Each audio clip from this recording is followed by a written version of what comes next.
Tonight you discover why you feel tired even after sleeping 8 hours. The exhaustion isn't physical. Your body rests, but your mind never stops working.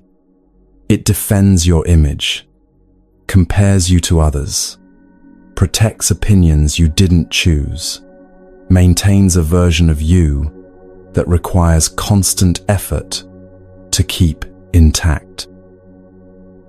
This work never ends because the self you're defending doesn't actually exist as something solid and permanent.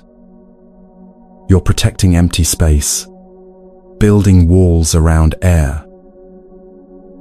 In the next 3 hours, you will see exactly what creates this exhaustion and exactly how it ends. You will meet people who discovered that admitting "I don't know" brings more peace than defending an image of wisdom. People who spent years suffering from comparison until they saw the illusion that worth exists on a scale. People who defended borrowed beliefs until one conversation revealed they'd been protecting ideas that weren't even theirs. Before this journey begins, settle completely into rest. From Tokyo to Toronto, people are lying down just like you, receiving these teachings that have freed countless minds from unnecessary suffering. Adjust your pillows. Pull your blankets to exactly the warmth your body wants. Let your shoulders drop away from your ears. You don't need to concentrate hard or get this right. Just be here, comfortable, ready to receive something that will change how you experience your own mind. The Buddha taught that suffering comes not from external circumstances, but from clinging to a false sense of self. Tonight, you see through that illusion.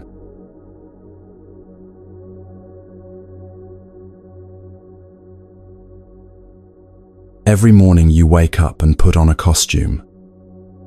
Not clothing, though that's part of it, but an entire performance of who you need to be today.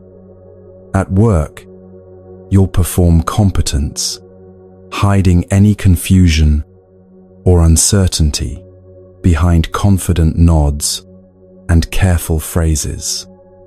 With friends, you'll perform ease, making sure your struggles don't show too much, your neediness stays hidden, your vulnerabilities remain carefully managed.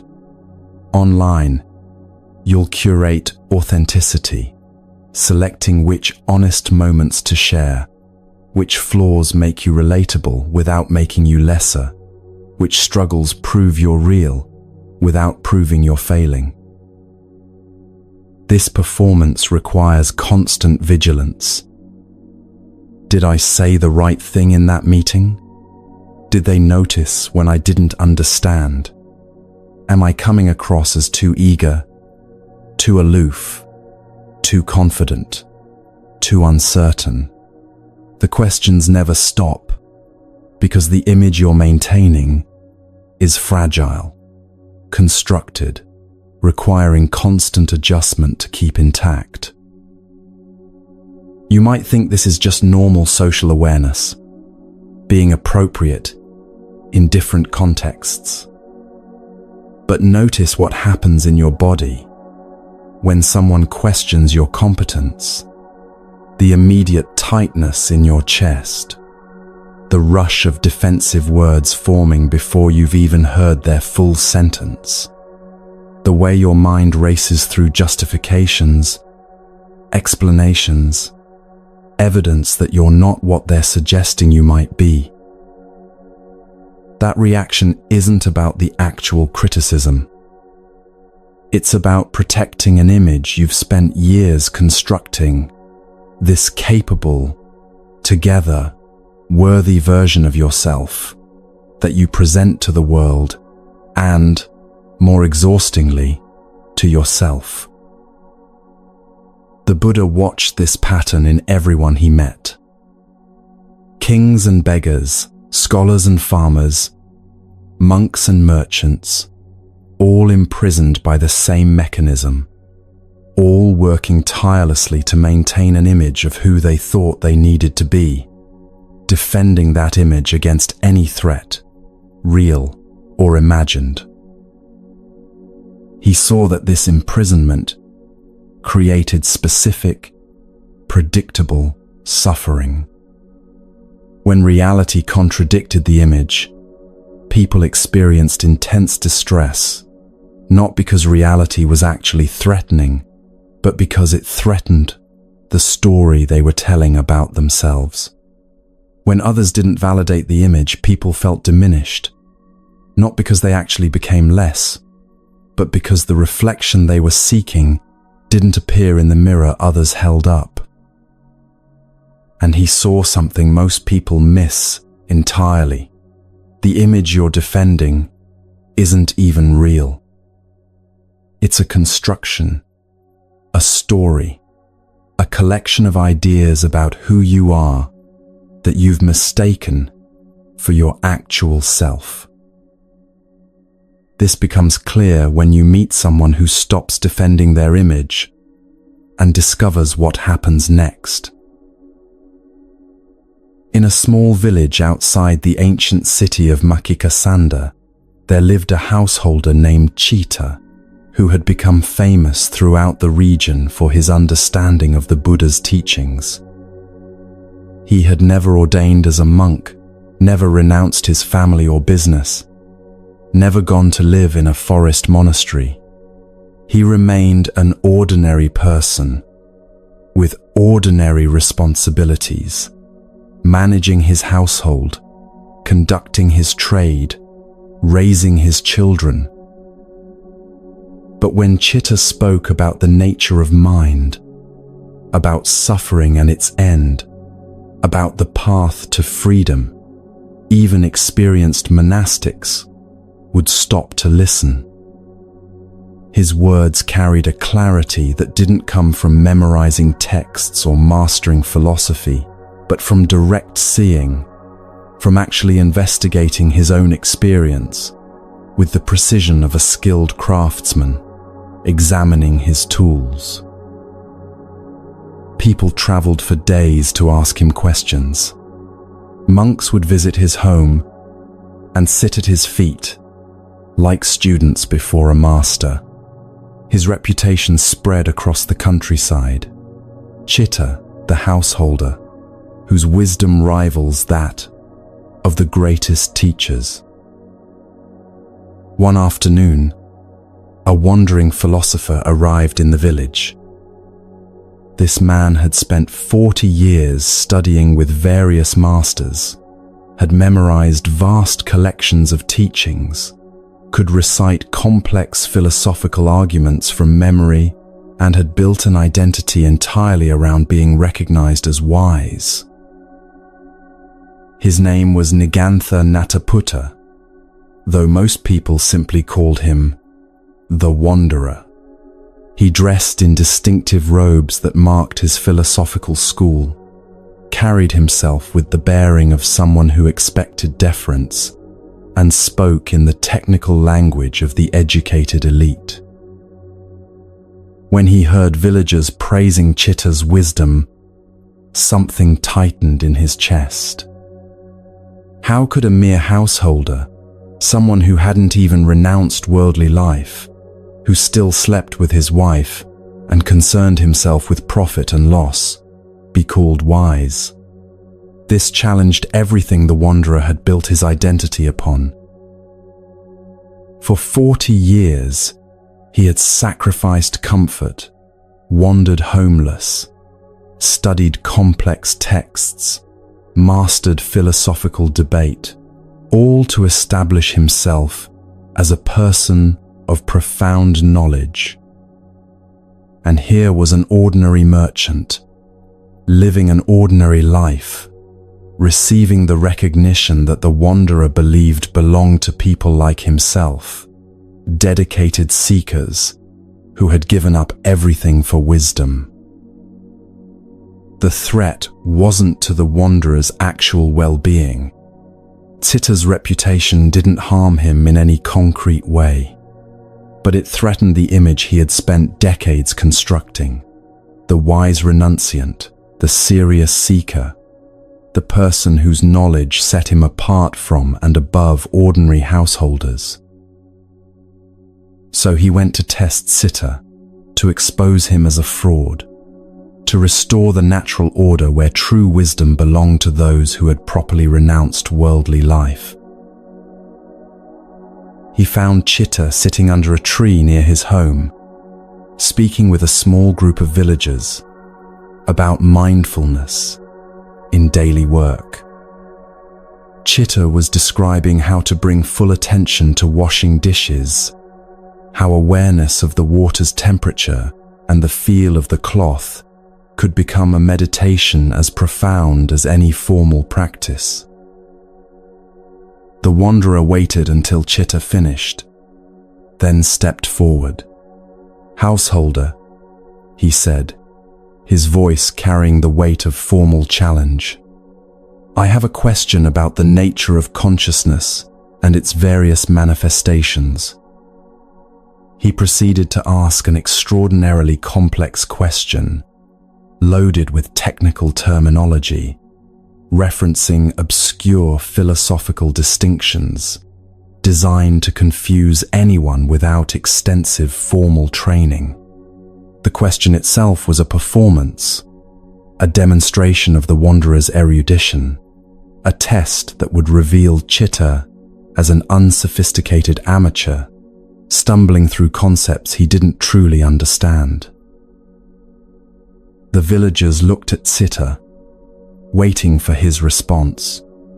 Some looked worried, as if the wanderer's impressive display might diminish their beloved teacher. Citta listened carefully to the entire question. When the wanderer finished, Citta smiled, not a defensive smile, not a competitive smile, but the gentle smile of someone who had just heard something genuinely interesting. "That's a wonderful question," Citta said. "I don't fully understand it myself." The villagers looked disappointed. The wanderer's chest swelled with satisfaction. Finally, this householder was being revealed as the pretender he truly was. The natural order was being restored, the truly wise recognized, the fraud exposed. But Citta continued, unhurried and untroubled. "However, let me share what I do understand from my own direct experience." What followed wasn't a philosophical argument or an attempt to match the wanderer's technical expertise. Citta simply described what he had observed in his own mind during years of patient, honest investigation. He spoke about noticing how seeing happens, how it requires eyes and visible forms meeting in a particular way, how consciousness arises at that meeting, how none of these elements exists separately as a permanent thing. He described watching this process thousands of times while looking at his merchandise in the market, at his children's faces, at the lamp flame in the evening. He talked about hearing, how sound reaches the ear, how consciousness arises at that contact, how the whole experience is empty of any permanent, independent experiencer. He had noticed this while listening to his wife speak, to merchants arguing over prices, to rain on the roof at night. Everything Citta described came from direct observation, not from books or teachers or philosophical systems. He spoke in simple language about ordinary experiences that anyone could verify in their own lives. No technical jargon, no showing off, no attempt to prove he knew more than the wanderer. The wanderer tried to interrupt several times with more complex questions, more technical challenges, more opportunities to demonstrate his superior education. But something had shifted in the atmosphere. The villagers were leaning forward, not because Sitta was performing expertise, but because he was describing their own experience back to them in ways that made everything clearer. The wanderer's impressive terminology had created distance and confusion. Chitta's simple observations were creating recognition and understanding. Finally, the wanderer's defenses cracked enough for a real question to emerge. Not a test, but actual confusion that had troubled him for years, despite all his study. But if there's no permanent self doing the experiencing, then who is it that becomes free from suffering? Chitta looked at him with genuine warmth. "Friend, I notice you're working very hard right now. May I ask, who are you trying to prove something to? Me or yourself?" The question landed like a physical blow. The wanderer's mouth opened, but no words came out. His carefully constructed arguments dissolved. His defensive posture collapsed. In that moment, he saw with complete clarity what he'd been doing for 40 years. Every teacher he'd studied with, every text he'd memorized, every philosophical debate he'd won, all of it had been in service of constructing and defending an image of himself as wise, knowledgeable, superior to ordinary people like this householder. He had spent 4 decades accumulating knowledge, but the accumulation itself had become a wall between him and actual understanding. He was so busy defending his expertise that he couldn't actually learn anything new. His cup was so full of what he already knew that nothing fresh could enter. And the most painful recognition, he didn't even know if he truly understood the things he could recite so perfectly. He had memorized answers but had never honestly investigated the questions. He could quote texts about the nature of self, but had never actually looked at his own mind with the patient attention Sitta described. All his knowledge was in service of an image, the wise wanderer, the serious seeker, the person who deserved recognition and respect.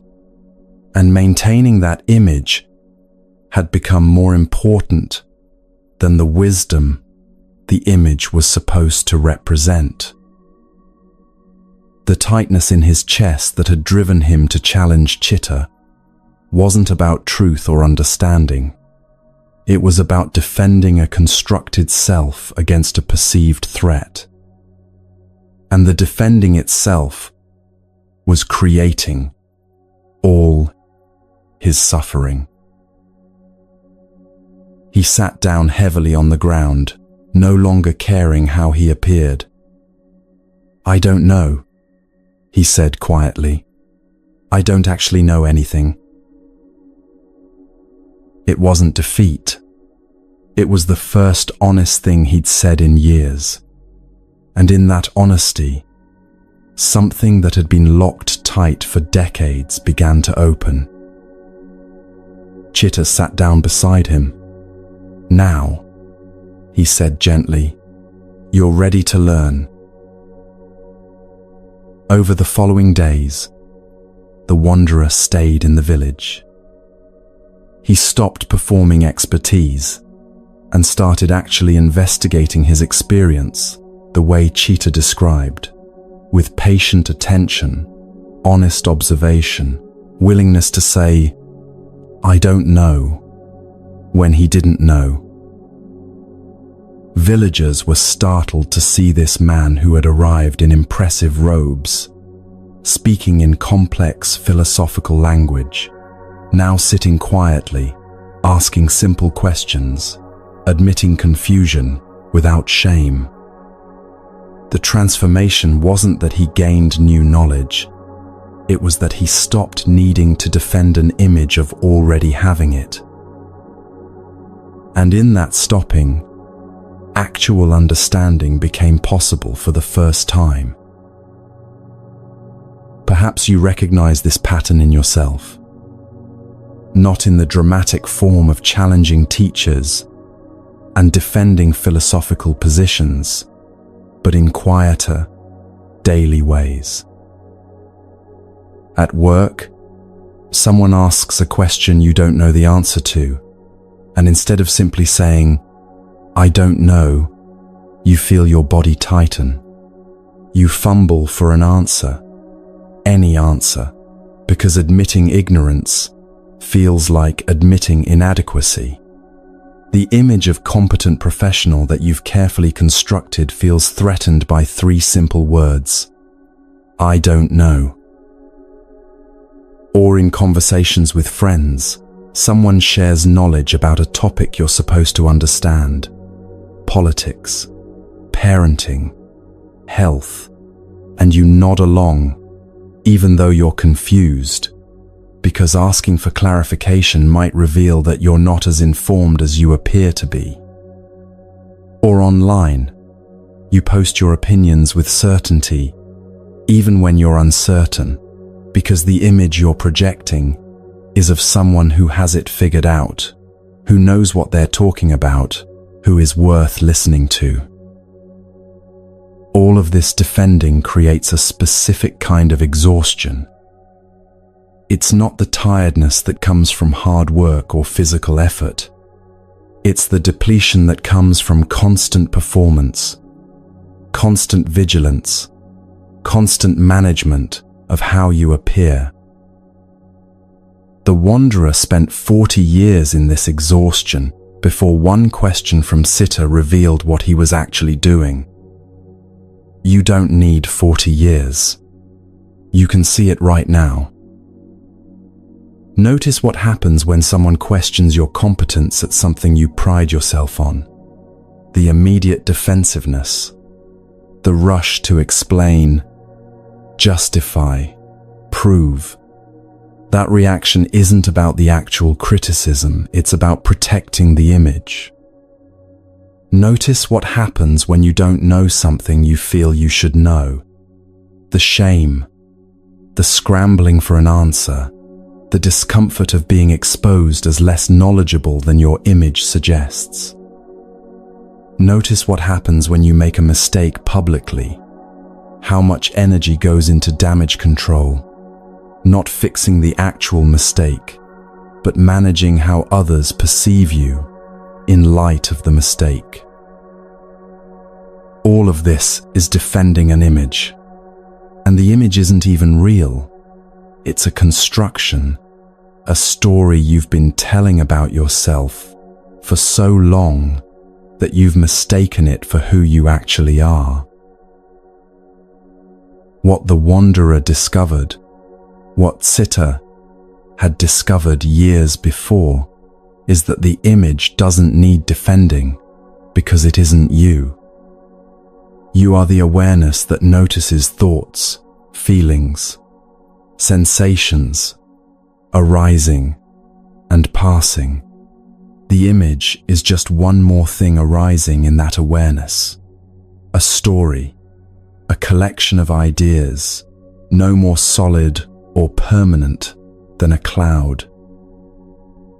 When you see this clearly, something extraordinary happens. The defending can stop, not because you've defeated some part of yourself or achieved perfect confidence, but because you've seen through the illusion that there's anything permanent requiring defense. Someone questions your knowledge, and you can simply say, "You're right, I don't know that." No collapse, no shame, just fact.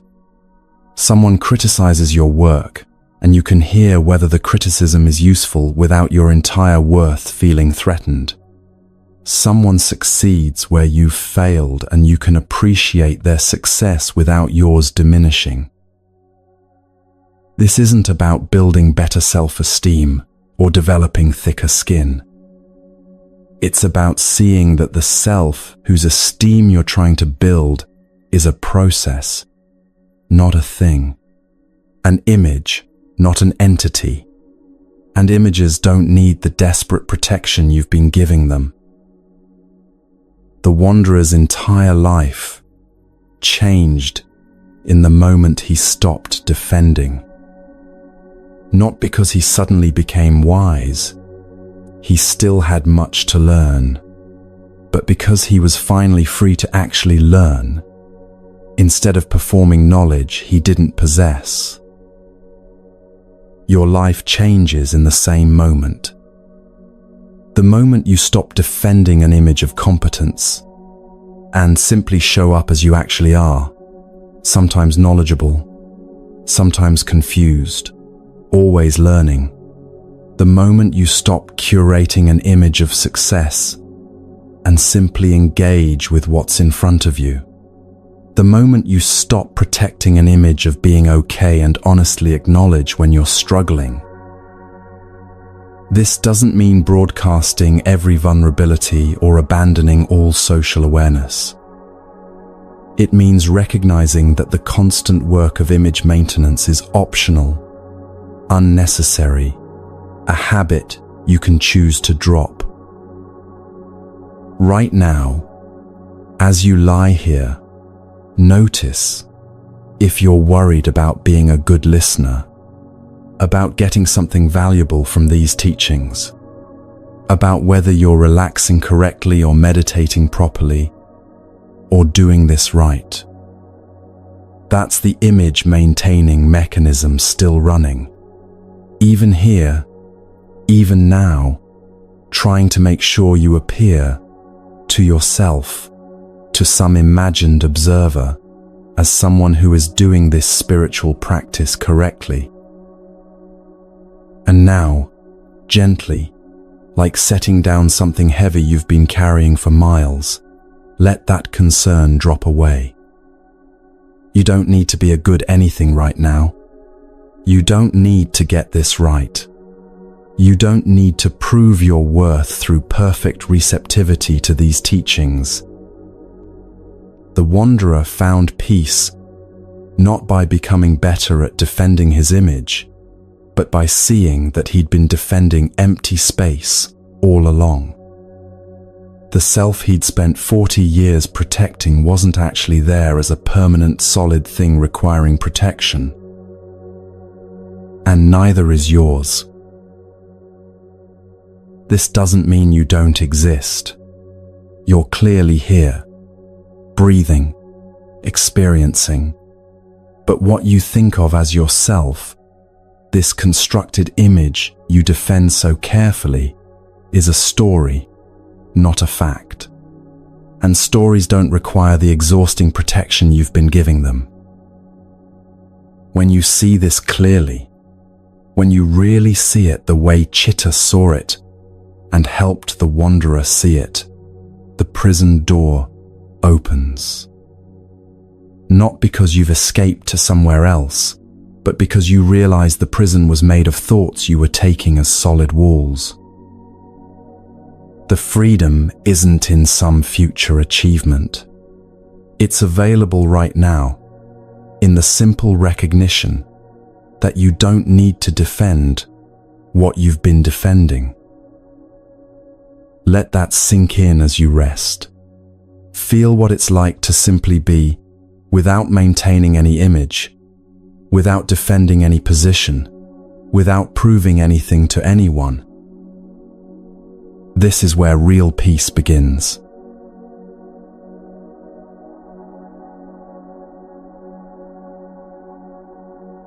The second prison is built from a simple question you ask hundreds of times each day. How do I measure up? Not against your own values or genuine aspirations, but against everyone else's achievements, appearances, relationships, success. You wake up, and before your feet touch the floor, your mind is already calculating. Your colleague got promoted. Are you falling behind? Your friend posted vacation photos. Why isn't your life that beautiful? Someone younger achieved something you haven't. What does that say about you? This measuring never stops because there's always someone doing better in some area.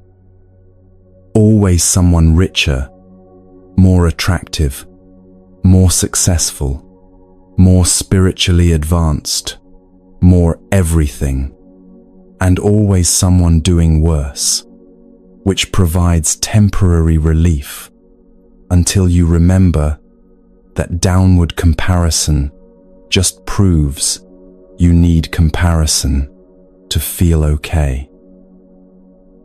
The Buddha saw this pattern clearly in every village he visited, every monastery he taught in, every conversation he had. Human beings trapped in an endless cycle of measuring themselves against each other, finding either inadequacy or superiority, neither of which brought actual peace. He taught in the Dhammapada, "Look at others' faults, and you remain in bondage. Look at your own and you find freedom." Not because examining your flaws is virtuous self-punishment, but because when your attention is consumed by comparison, it's not available for the actual work of understanding your own mind. What's remarkable is how invisible this bondage feels. Comparison seems like natural awareness, helpful information, reasonable assessment of where you stand. It doesn't feel like a cage until you meet someone who discovered what happens when you stop comparing entirely. In a monastery outside the ancient city of Savatthi, two young men joined the monastic community on the same day. They were given their robes in the same ceremony, assigned to the same teacher, began their training side by side as equals. The first was named Lakuntaka. He was short with an unremarkable face, a quiet manner that made people's eyes slide past him in groups, a voice that didn't carry well in large gatherings. When he spoke, people often talked over him without meaning to, simply because his presence didn't command attention. The second was named Badiya. He stood tall, with a kind of natural grace that made robes look elegant instead of simply functional. When he spoke, people leaned forward to listen. His voice carried warmth and clarity, making complex teachings sound accessible and profound. For the first few months, this difference didn't matter much. Both were beginners, both were learning the basic practices, both were equally awkward at meditation and equally confused by the subtler teachings. They were friends, supporting each other through the challenges of leaving household life behind.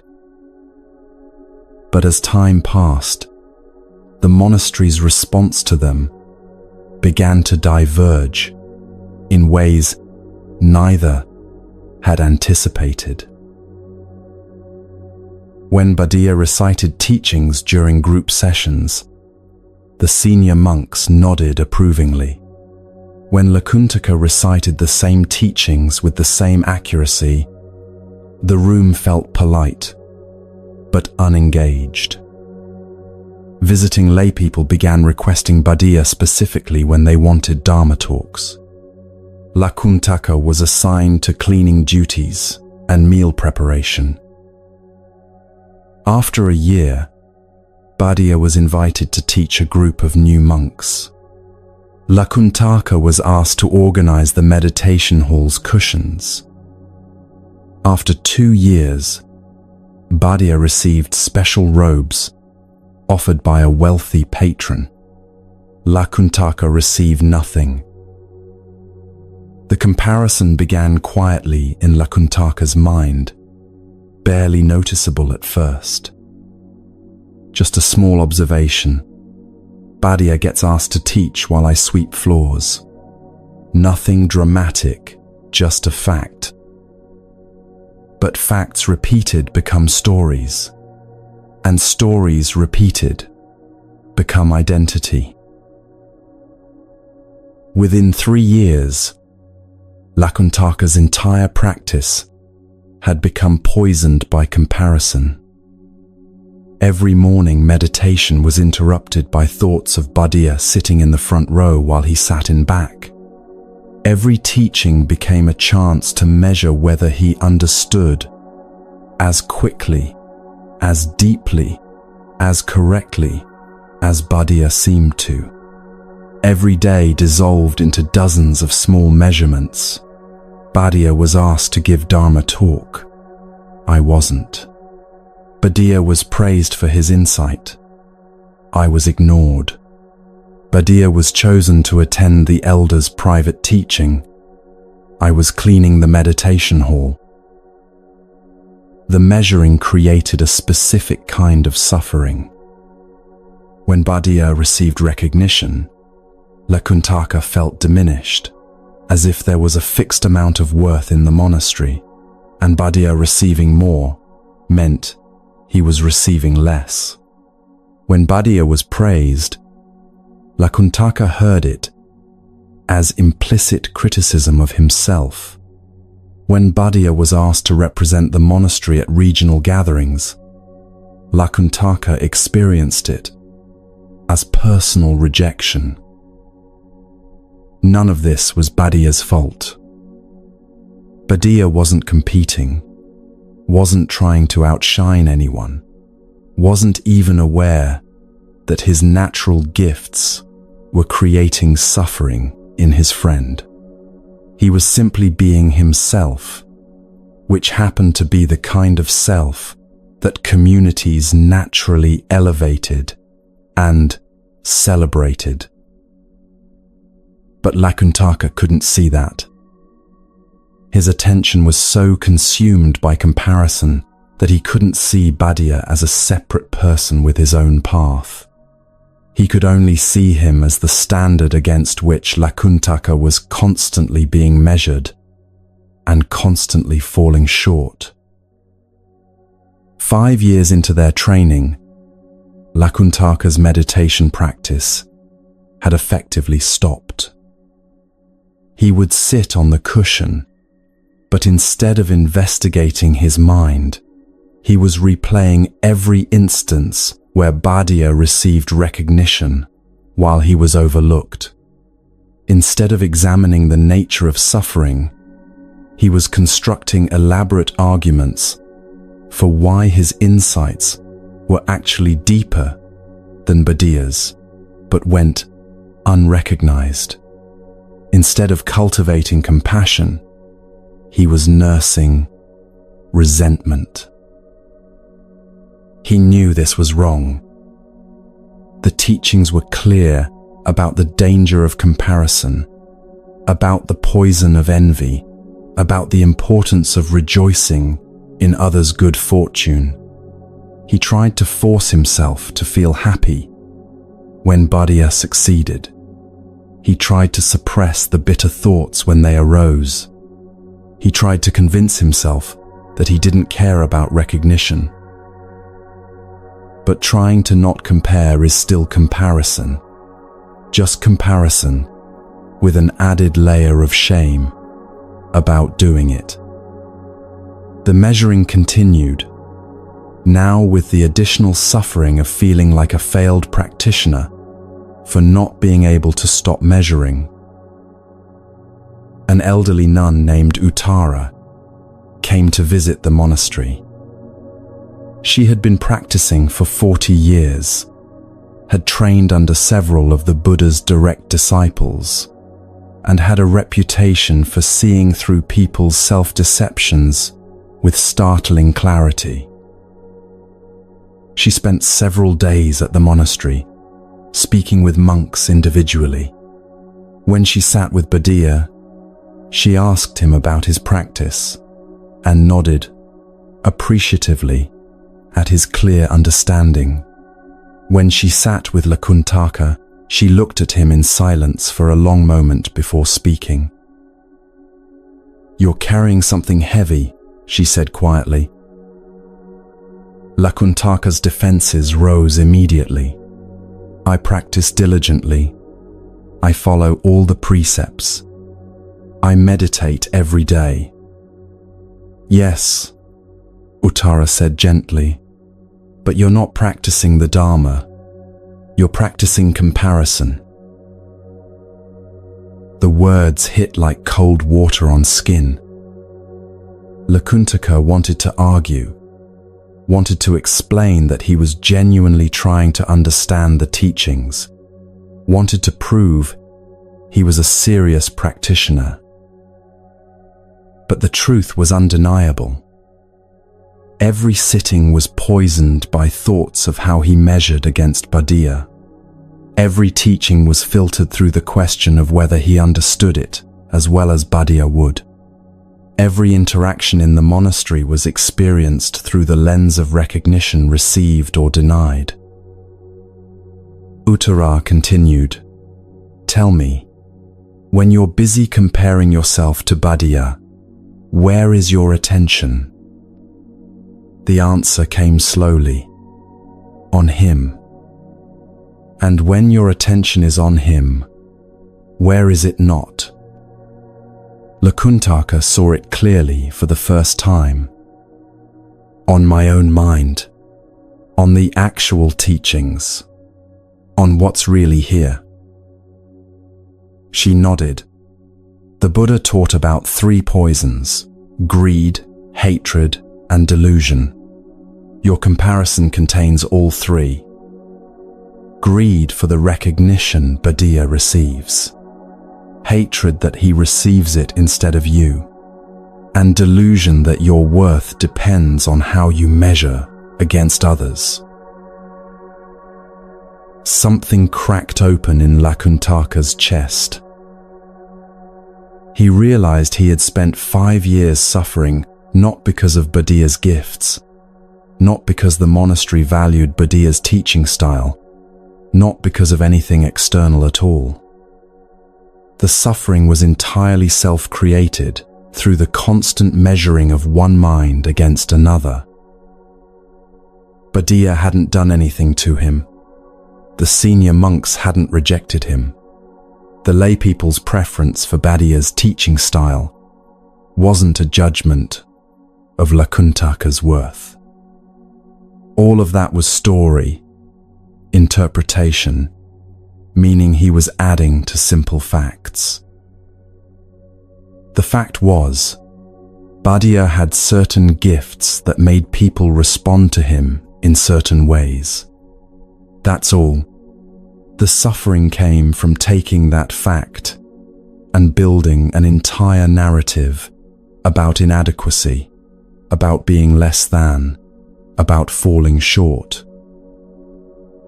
Uttara asked, "If you truly saw that your worth has nothing to do with comparison, how would your practice change?" That night, Lakuntaka sat in meditation differently. When the thought arose, "Badia is better than me," he noted it simply as a thought. Empty, constructed, not true. The thought arose again, and again he noted it, without believing it, without fighting it, without building a story from it. It wasn't immediate liberation. The comparison habit was 5 years deep, carved into neural pathways, like water carving stone. But slowly, over weeks and months, the comparison lost its power. He began to notice that the Dharma was teaching him through his own direct experience, not through measuring against anyone else's understanding. He saw that having fewer teaching duties meant more time for actual practice, without the distraction of reputation management. He discovered that being overlooked created freedom, freedom to make mistakes without public scrutiny, freedom to practice without performance pressure, freedom to be exactly where he was, without needing to be anywhere else. Years later, Buddha sought out Lakuntaka privately. "Brother," he said, "I've noticed something in you that I've been seeking.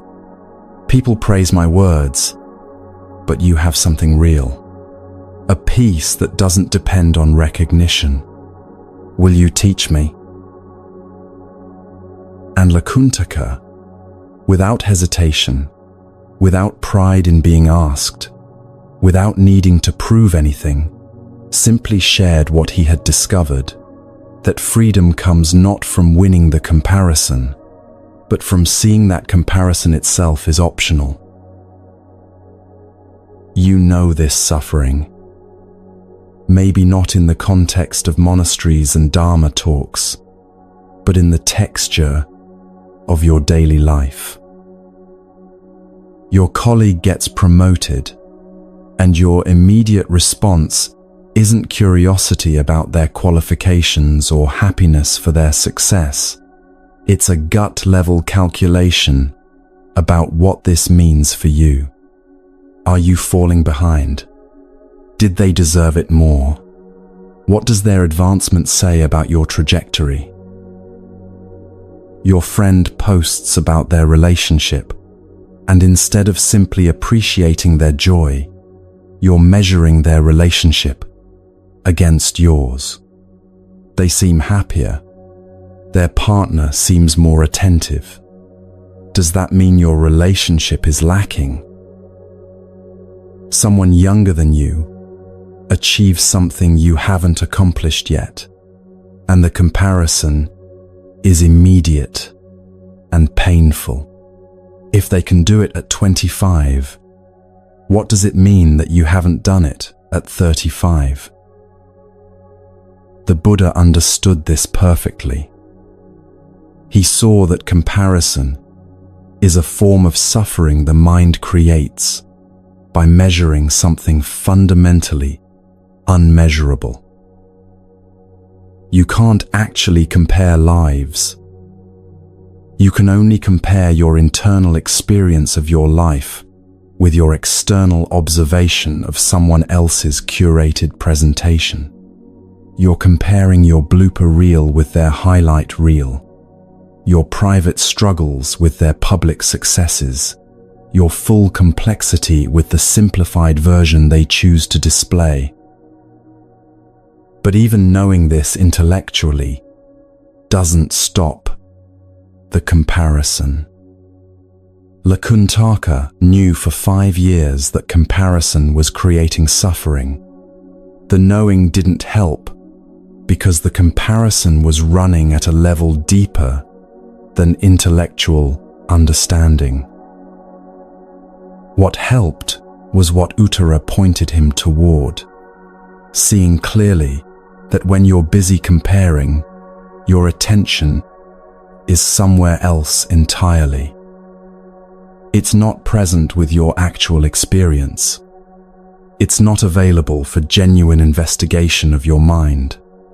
It's trapped in an endless loop of measuring, finding inadequacy, or superiority, then measuring again to confirm or deny the previous measurement. And here's what makes comparison particularly insidious. It feels productive. It feels like you're gaining useful information about where you stand, what you need to improve, how to adjust your path. But all you're actually doing is generating suffering while calling it assessment. Lakuntaka spent 5 years thinking his comparison was helping him become a better practitioner. In reality, it was preventing any actual practice from happening. His attention was so consumed by measuring himself against Buddha that he never actually investigated his own mind with the clarity needed for genuine understanding. Think about how much energy you spend on comparison in a single day. Scrolling through social media, measuring your life against curated snapshots, walking into work, calculating how your achievements stack up against colleagues, talking with friends, silently comparing your problems to theirs to determine whose life is harder. All that energy could flow into actually living your life, into experiencing what's here without the constant measuring, into developing your genuine capacities instead of tracking how they compare to others' capacities. What would one day feel like without comparison? Not trying to be better than others, not consoling yourself that you're not worse, just experiencing your own life on its own terms without the measuring stick. This isn't about lowering standards or abandoning growth. Lakuntaka didn't stop developing his understanding when he stopped comparing. He finally started developing it authentically because his attention was available for actual practice instead of constant measuring.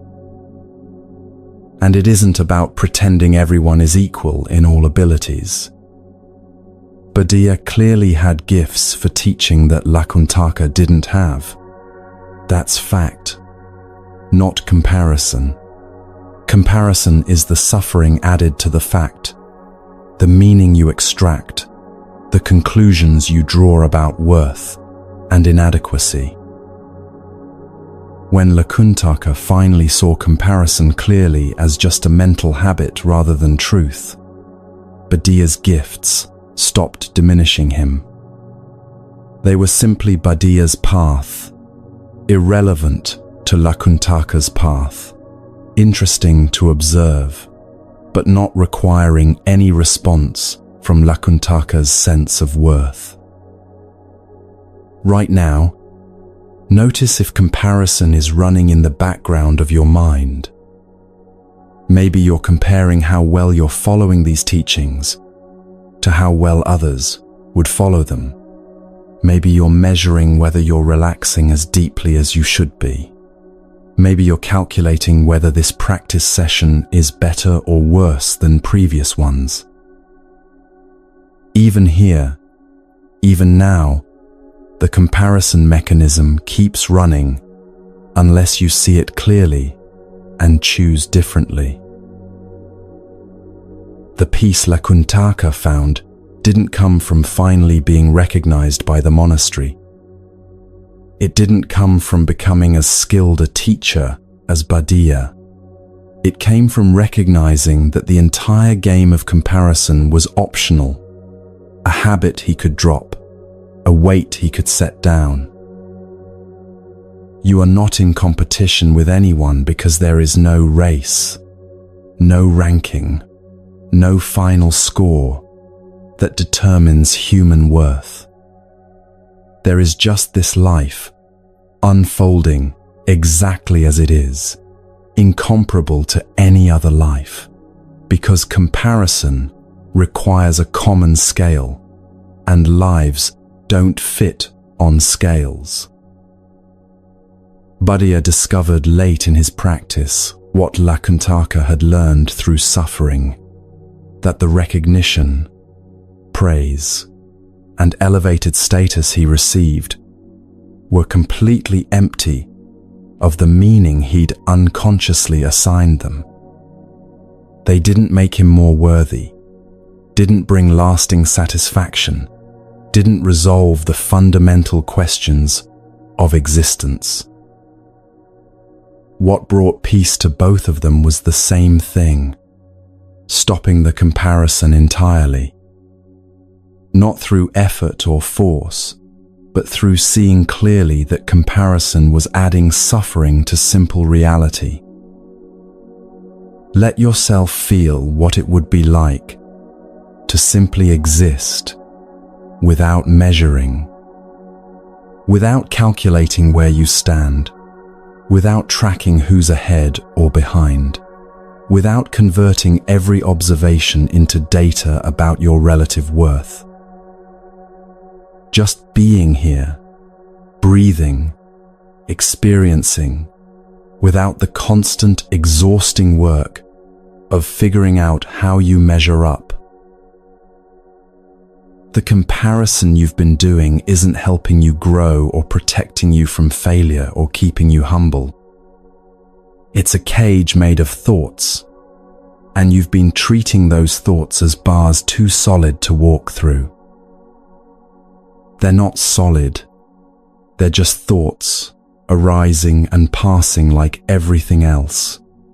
And you can notice them, acknowledge them, and let them pass without building your life around them. This is where freedom lives, not in being better than others or even equal to others, but in recognizing that the entire framework of comparison is something your mind constructed and your mind can release.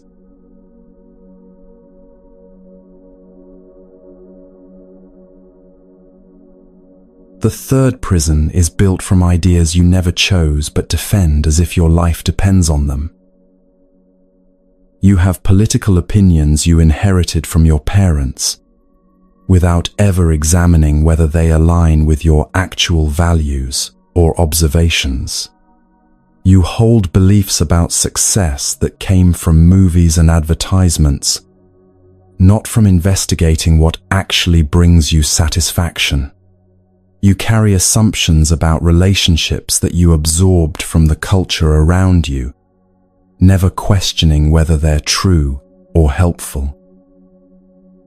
And yet when someone challenges these borrowed thoughts, you react as if they're attacking your identity.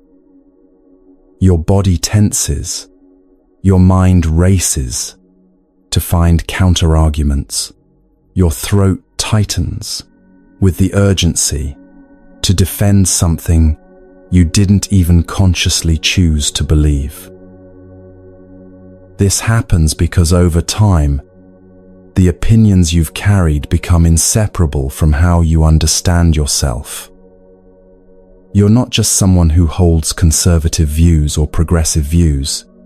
You are a conservative or a progressive, and questioning the views feels like questioning your existence.